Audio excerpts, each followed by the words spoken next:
दिल्ली में आज केंद्रीय गृह मंत्री श्री अमित शाह ने एनडीएमसी के कामकाजी महिला छात्रावास और पशु चिकित्सा केंद्र सुषमा भवन का उद्घाटन किया। खबर जोगिंदर डोगरा, नई दिल्ली से।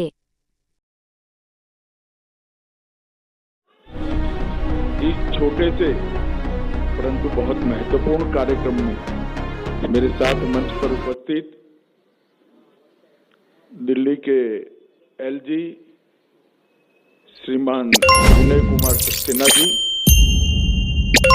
बहन बांसुरी स्वराज, सांसद नई दिल्ली, अध्यक्ष एनडीएमसी श्रीमान केशव चंद्रा जी, मेरे मित्र और एनडीएमसी के उपाध्यक्ष श्री कुलजीत चहल जी, और आज इस सुषमा भवन के लोकार्पण में उपस्थित दिल्ली के सभी प्यारे भाइयों बहनों, आप सभी को नमस्कार। कुछ समय पहले बांसुरी जी आयुष्मान भारत के फायदे को लेकर दिल्ली वासियों को वंचित रखा जा रहा है, इसके लिए मुझे मिलने आई थी। और उस वक्त उन्होंने कहा कि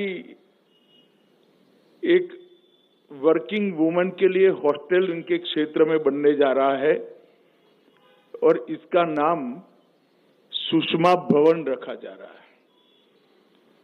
तब मैंने कहा था, मुझे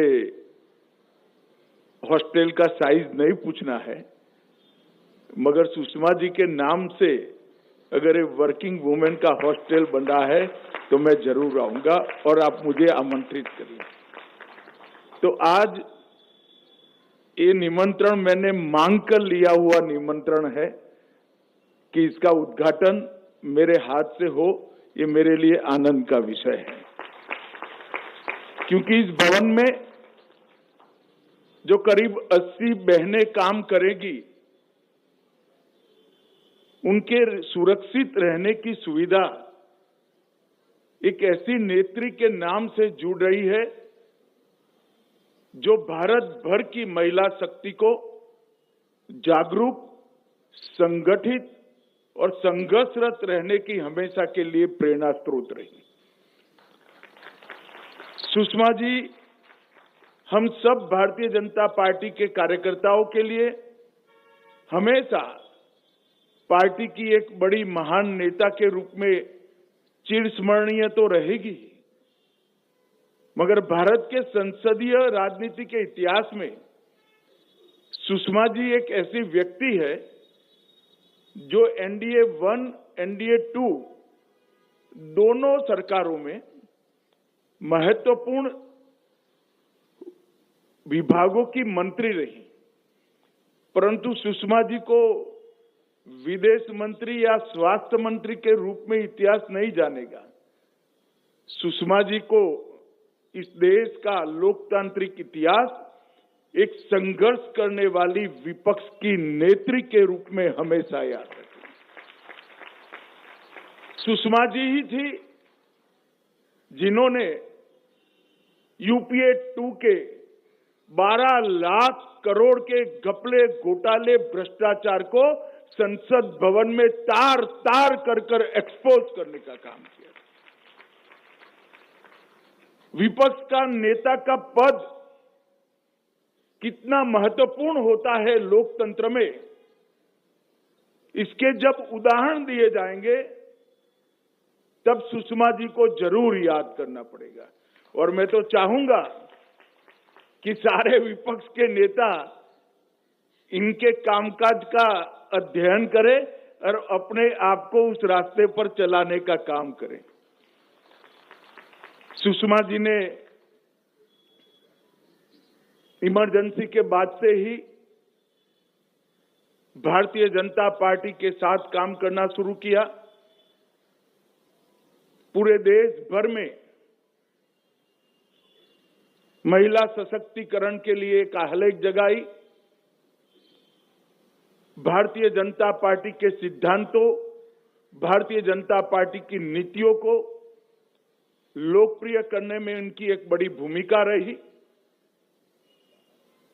और मोदी जी की सरकार में विदेश मंत्री के नाते जनता की तकलीफों को समझने वाला विदेश मंत्री कैसा हो सकता है, इसका एक उत्कृष्ट और जीवंत उदाहरण भी उन्होंने बनाने का काम किया। आज मुझे बड़ा आनंद है कि बांसुरी सांसद है और उसी के मत क्षेत्र के अंदर सुषमा जी के नाम से ये विमेन हॉस्टल का उद्घाटन हो रहा है। मैं बहन बांसुरी को, एनडीएमए के सभी पदाधिकारियों को और उसमें जो रहकर सुरक्षित रूप से अपने कैरियर को शेप दे पाएगी, वो सभी बहनों को बहुत बहुत बधाई और शुभकामनाएं देना चाहता हूं। एलजी साहब ने बताया कि 500 के आसपास वर्किंग वुमेन के काम करने की सुरक्षित निवास व्यवस्था एनडीएमसी ने की है। यहां पर एक और ब्लॉक बनने वाला है।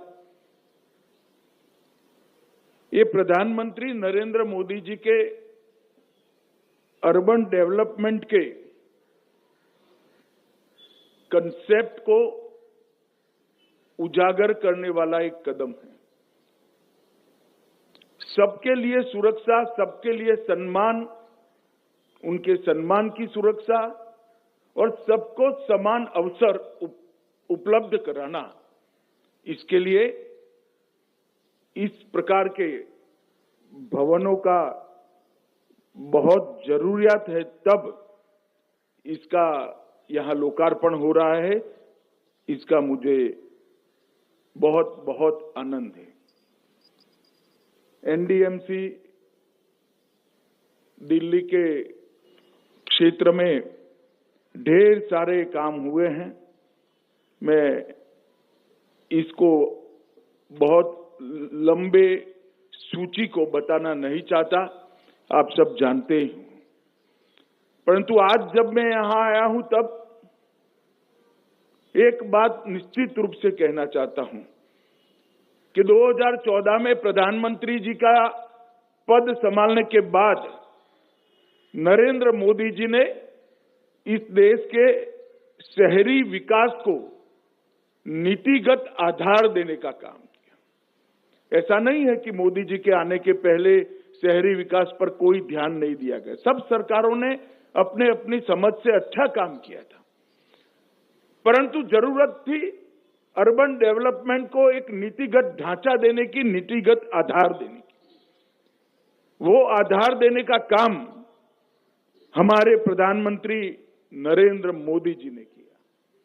मोदी जी ने ग्लोबल स्टैंडर्ड फैसिलिटीज पर आग्रह किया। भैया जो खड़े रहे बैठ जाओ, मैं यहीं खड़ा रहने वाला हूं, बैठ जाओ, कुछ नहीं होगा अब तो। उन्होंने ग्लोबल स्टैंडर्ड फैसिलिटीज पर आग्रह रखा और उसको अर्बन डेवलपमेंट नीति में एक प्रमुख उपकरण के रूप में इसका समावेश किया। इसके साथ साथ उत्तम कनेक्टिविटी, संचार की भी और रोड की भी, इसको अर्बन डेवलपमेंट पॉलिसी का हिस्सा बनाया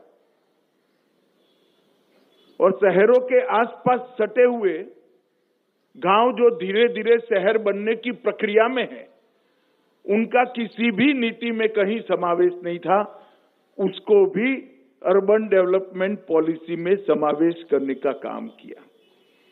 और इसके कारण बनने वाले शहर भी पहले से ही पीने का पानी, गटर, घन कचरे का निकासी, इस सब चीजों से युक्त बनने लगे। और ये अप्रोच से देखते देखते देखते 10 साल के अंदर अपने शहरों का परिदृश्य बदलने लगा। अर्बन डेवलपमेंट में ई गवर्नेंस को मोदी जी ने प्राथमिकता दी। 100 शहरों को चयनित कर स्मार्ट सिटी के रूप में विकसित करने का प्रयास किया।